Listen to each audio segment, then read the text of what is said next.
जय श्री राधे कृष्णा। कैसे हैं आप सभी? आई होप आप सभी अच्छे होंगे। तो आज मैं बात करूंगी पद्मनी एकादशी के बारे में कि व्रत कब है, पूजा विधि क्या है, पूजा का शुभ मुहूर्त क्या है और व्रत कब रखा जाएगा, व्रत का पारण कब होगा और साथ में सुनेंगे आप कथा। तो चलिए सबसे पहले मैं बता देती हूँ आपको कि एकादशी तिथि का में जो है वो एकादशी तिथि प्रारंभ हो रही है 26 मई की सुबह को 5:10 से और एकादशी तिथि समाप्त हो रही है 27 मई की सुबह 6:21 पर। चलिए बात करते हैं अब आगे व्रत के बारे में। अधिक मास की पद्मनी एकादशी भगवान विष्णु जी को समर्पित होती है और ये व्रत करना जो है सबसे पुण्य माना जाता है। ये एकादशी केवल अधिक मास में ही होती है, इसलिए इसका धार्मिक महत्व कई गुना बढ़ जाता है। मान्यता तो ये भी है कि इस दिन विधि विधान से व्रत पूजा और भगवान विष्णु की आराधना करने से साधक को सुख समृद्धि और वैभव और मोक्ष की प्राप्ति होती है। साथ ही पद्मनी एकादशी का व्रत करने से जीवन के सारे कष्ट दूर होते हैं और सकारात्मकता ऊर्जा का संचार होता है। धार्मिक ग्रंथों के अनुसार इस एकादशी का पुण्य हजारों यज्ञों और तीर्थ स्थानों के बराबर फल प्रदान करता है। वही इस साल पद्मनी एकादशी का व्रत 27 मई को रखा जाएगा। वहीं इस दिन रवि और सर्वात सिद्धि योग भी बन रहा है, जिससे इस दिन का महत्व और भी बढ़ जाता है। तो अब जानेंगे आप पद्मनी एकादशी के दिन पूजा का शुभ मुहूर्त क्या है। तो ब्रह्म मुहूर्त जो है 4:03 से लेके 4:44 तक है। इसमें आपको स्नान आदि से निर्वृत्त होकर व्रत और पूजा का संकल्प जो है आप कर सकते हैं। वहीं उसके बाद आप लाभ उन्नति मुहूर्त जैसे 5:26 से 7:08 और अमृत सर्वोत्तम मुहूर्त जो है वो है 7:08 से 8:52 और शुभ उत्तम मुहूर्त जो है वो है 10:35 से 12:18 तक। इस बीच आप भगवान विष्णु जी की पूजा कर सकते हैं। इस दिन आप इन मंत्रों का जाप करें। ओम नमो भगवते वासुदेवाय नमः। ओम नारायणे विद्महे वासुदेवा धीमहि तन्नो विष्णु प्रचोदयात्। ओम ह्रीं श्री लक्ष्मी वासुदेवाय नमः।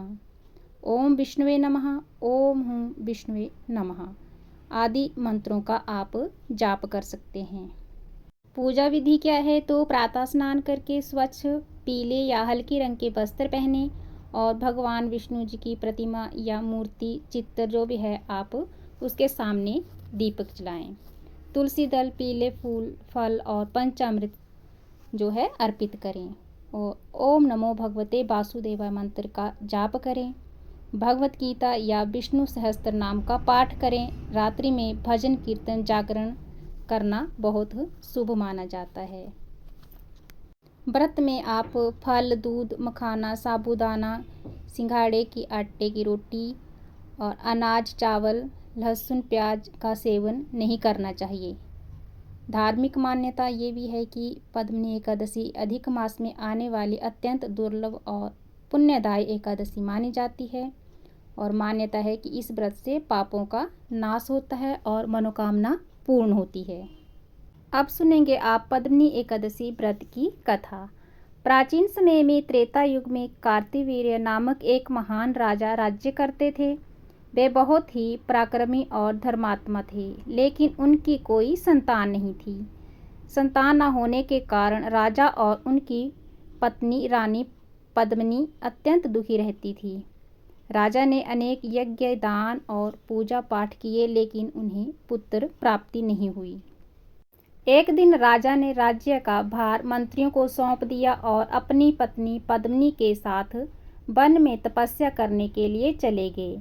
दोनों ने वर्षों तक कठोर तपस्या की और राजा कार्तिवीर्य ने हजारों वर्षों तक भगवान विष्णु की आराधना की, लेकिन फिर भी उन्हें कोई वरदान प्राप्त नहीं हुआ। तपस्या के कारण राजा का शरीर अत्यंत दुर्बल हो गया।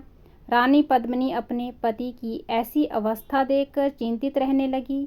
एक दिन वे वन में भ्रमण करते हुए महान पतिव्रता अनसुया माता के आश्रम पहुंची। रानी ने माता अनसुईया को प्रणाम किया और विनम्रता से अपनी पीड़ा सुनाई। माता अनसुईया का उपदेश।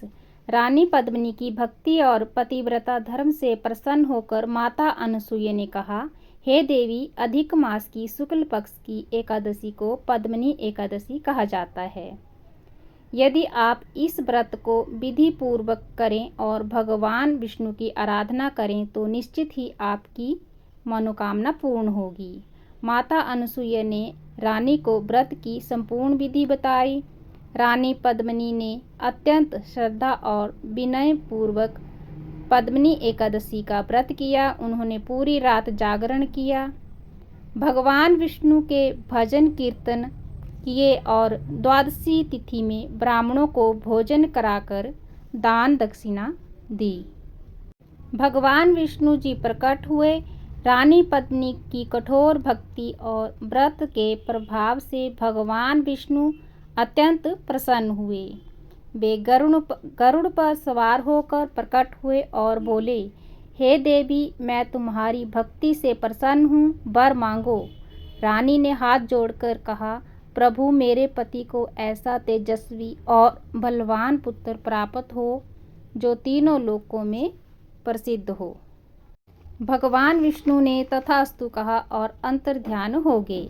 कुछ समय बाद रानी पद्मिनी ने एक अत्यंत पराक्रमी पुत्र को जन्म दिया। वही पुत्र आगे चलकर कार्तवीर अर्जुन के नाम से प्रसिद्ध हुआ।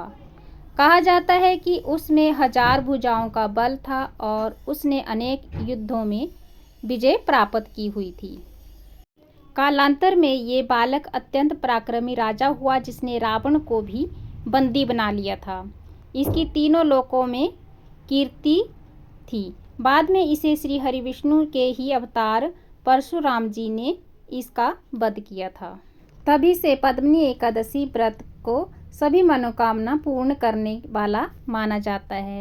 तो दशमी के दिन एक दिन पहले सूर्यास्त के बाद भोजन ना करें, सात्विक और हल्का भोजन ग्रहण करें।